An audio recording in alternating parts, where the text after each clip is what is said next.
It's the final day of the CrossFit Games.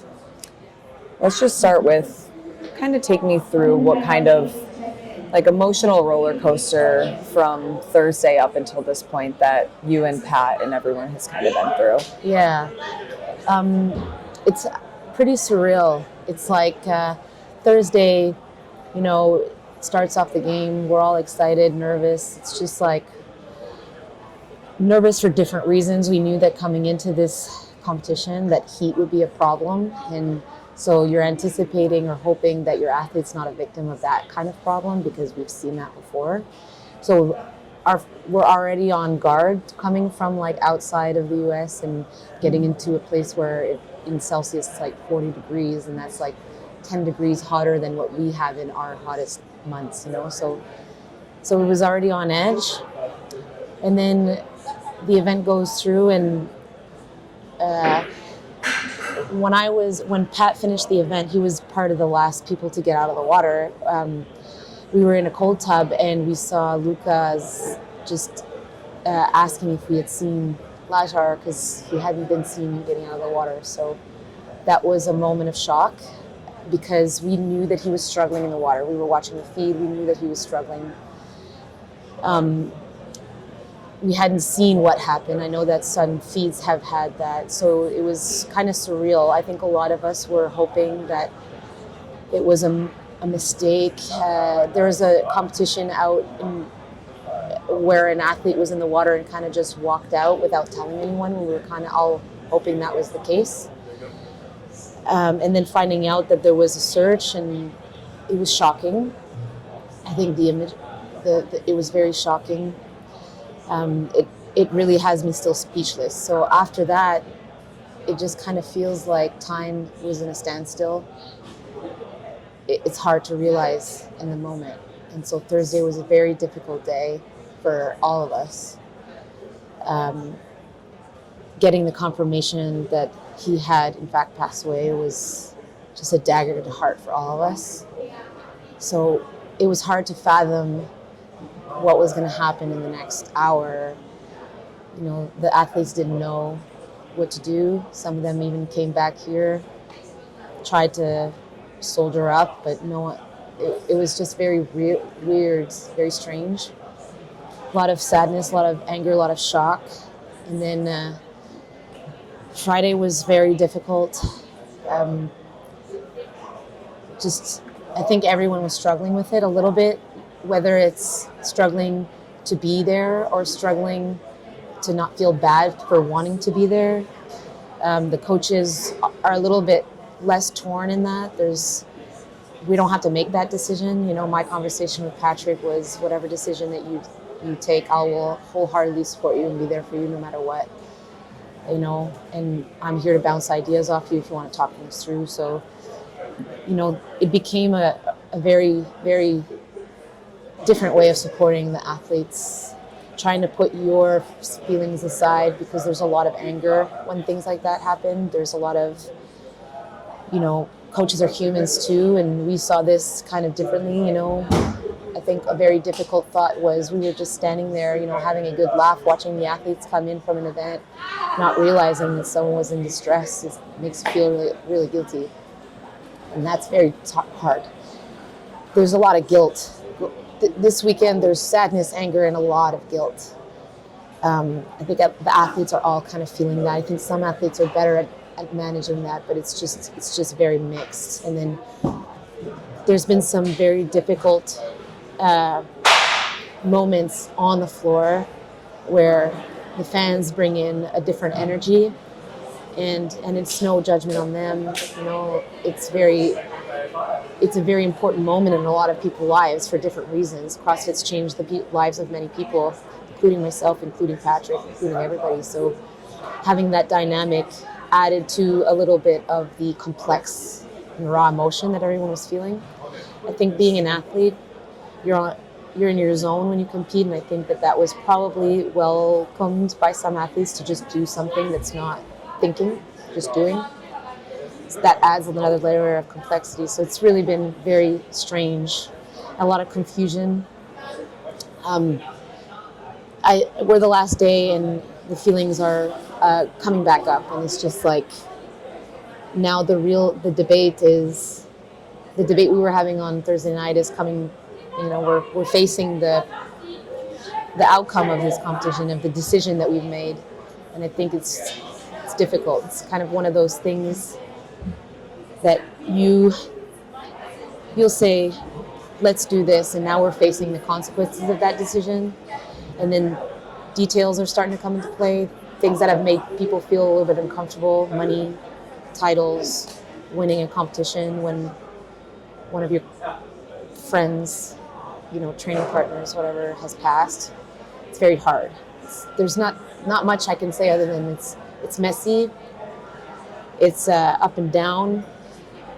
Sometimes you'll have a moment where you're joyful and you're enjoying it, and then you remember what happened, and then you feel guilt for feeling for that joy.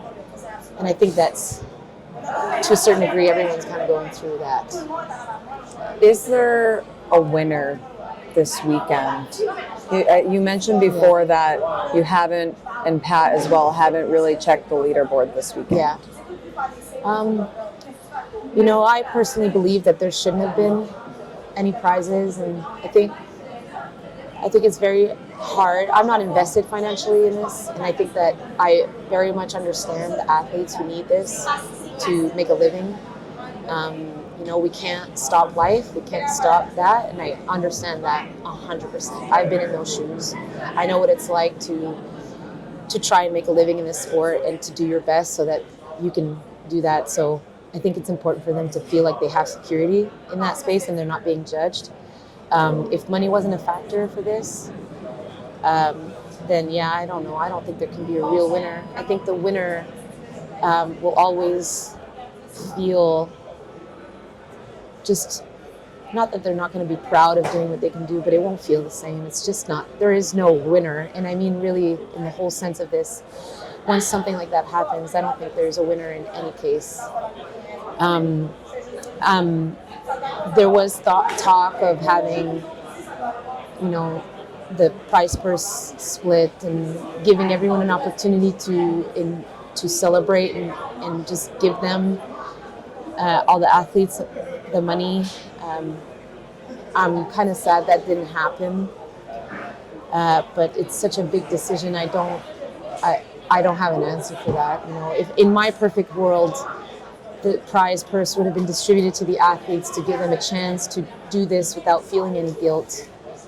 But I know that there are other people's worlds that are very important that couldn't have that scenario, because if they don't have any kind of sponsorship for next year, they could potentially not continue. And it would be a shame to stop that type of progress for athletes, because life goes on. And it's just, but if it was my perfect world, it would have been a celebration for Lazar. And the consolation that I have is whoever wins today, I feel like if the person who is going to win today is the person I'm thinking, I feel like that person will pay tribute well. I'm talking on the male side, I can't speak, but yeah, just like, I struggle to understand how, like, if it was me competing, I would not feel comfortable competing for a title. I would not be on the podium if I was. It's easy to say, but what were those conversations on Thursday between you and Pat deciding whether he would continue?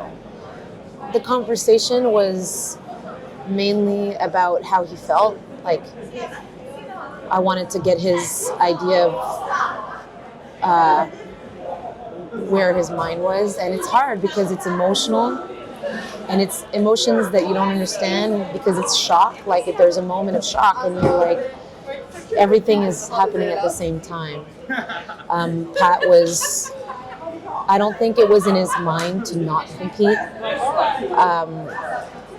And the instant that happens, the gut reaction is, well, fuck this, I'm out. But there's implications to that decision. There's not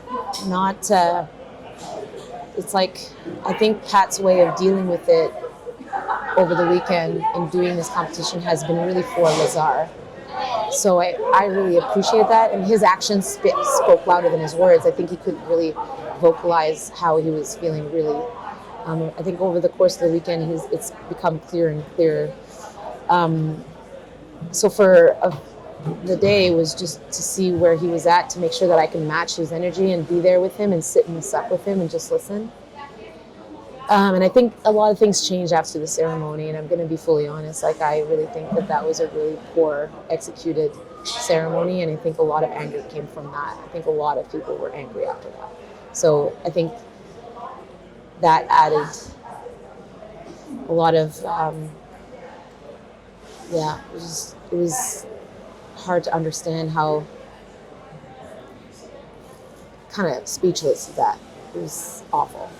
So after that, then it became like, well, I can't just sit here, and I had to talk to Pat about how I was feeling, because, I'm dealing with this too, and how, like, we're both dealing it with the way, and I wanted him to know where I stood. And after that conversation, I felt a lot better, and then we were able to move on, and I think he understood too that we were both going through it. But I think Pat has been dealing with it overall really well. And I think that he's very excited for this to be done so that he can really deal with it properly. And knowing that, to be sensitive that all the details aren't out yet, there's still a lot that we're waiting to see from the external investigation. And even just Luca mentioned that he eventually would speak up. But when all of this does come to a head, as somebody who's been a coach in the space for so long, what do you want to see as the outcome from this?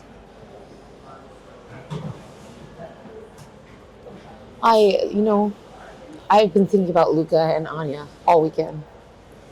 I can't even imagine what those guys are going through. I can't even imagine. What I want to see coming out of this weekend, unfortunately, because it's still in the grieving process, is I want to see that I want there to be accountability. Like, I think a lot of athletes are extremely angry at that. This is something that has been addressed for so many years. It's just wild. They're lucky that it didn't happen in California when we did Murph, and they're lucky it didn't happen in front of fans. Like, they're very lucky out of that. There needs to be accountability on this. There needs to be a real, true, open, like, it's always been a struggle with the athletes in CrossFit, just for standards. Something as stupid as just having clarity and less ambiguity on movement standards. But this is, if something needs to happen from this, is that we all need to channel that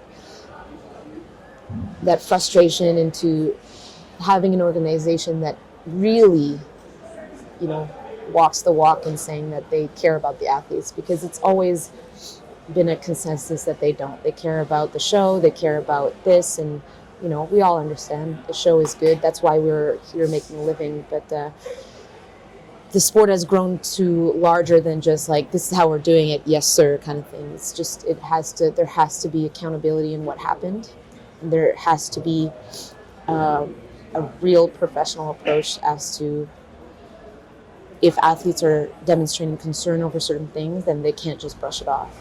Just as an example, before this competition, we wanted to know, the Athletes Association wanted to know how many events were outside, and their answer was not a lot.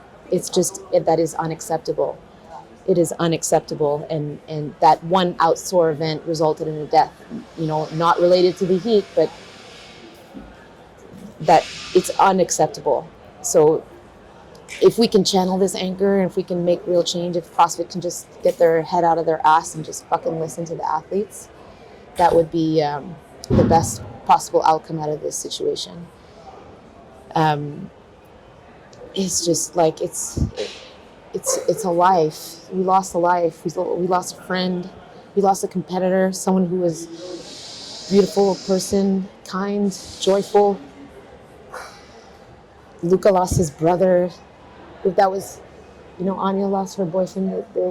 Lazar's parents lost their son, and it has been addressed for so many times. The athletes have been crying for for some years, and it's just been talking to a wall. And and some athletes don't even think this will change anything. How sad is that? So that they have to change how they do things. They have to either change the people. If it was me, it would be the people. Like, if we can't trust the people in charge right now of the CrossFit Games, I don't trust them.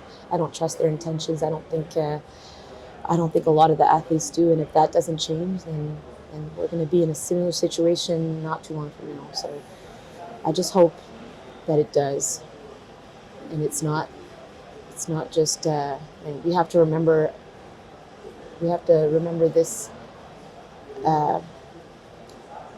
We can't just print the name and say that we remember. And CrossFit has a huge responsibility to make that change happen. It's not us mobilizing, like they need to mobilize.